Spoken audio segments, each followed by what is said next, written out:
لوان سه سالن داویه هیلن انترنت جلای دو کمپانیان و لناحیا باتیفا هاتینه دینان. لخواوی انترنت بویه جه دلگرانی حوالاتیان و دبیجن. حیوانه کجمک زور جپاره جباتیفا بوان کمپانیان پدست و دهید لخط نده آسته پید ویدانو. جبوه کشی نزیکی 100 امضایان هاتینه کم کرن وکو نرازی بون لهمبروان هر دو کمپانیان. و مای اسبوعی که ام هول دین کو پیوندیه به شریکا پای کی بگین ام بجنه خاتمه نخوشه هر بجنه کو نوی خواه بیجه مثلا بجنه عام نخوشه گلک جاده بجنه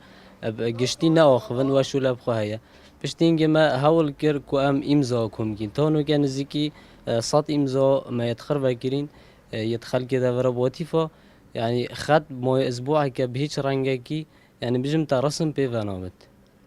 ورشما خد ضعيفة يعني گزنده همی خلکی بوتیفو همی گزنده ول سرایی هر کسی که تلفن بو کمپانی بی که جیده بجته کارمندت اونده بجنه پا تو تنه گزندید یعنی گزنده همیه دمای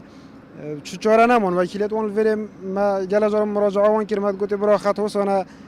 هم پرکوا یعنی علاج کلیب کن گوپا هم بخواد تلفن شریکت کن تلفن شریکت کن چهارا سری نینه جام رابیم مس کم کردن عندك امضا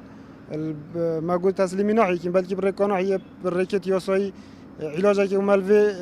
خطيبي كن خودی کمپانیا هیلن انترنت دیناین لناحیا باتیفا دتتا دیار کرن او هیداری ویکیشنه لیجبر کل روزانم بهم ودانه کار لسر درست کرنا هیلان نایتا کرن لوران چند روزکان سستی دکتران ده هبو وان دزدایا بچاره سر کرنا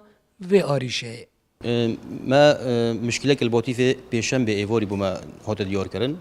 و الحمد لله خط نقط عبية بس يزعيف بي رجع جمعية كده ما نشيم شبكين شكو دائرة حكومية أم نشين داخل ببينو دوام أبوان دينين نوكده جورا سريع تكرن وإن شاء الله أجر أفرك خلصنا بس صباحي أكيد حميك تشكامل بد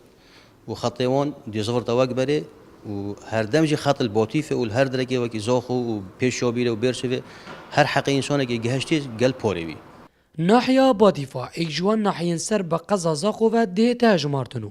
جمارا اکنجیوه دیگهیتا 20,000 کسانو دیگل پیش و چونا تکنولوژیای خواست لسر هیلن انترنت زیده بویو جلای دو کمپانیان و لبری 3 سالان هیلن انترنت لناحیا باتیفا هاتینه دینان لیجخافی آوی حولاتی دلگران بوینه زیروانگولی با دیناسات ناحیا باتیفا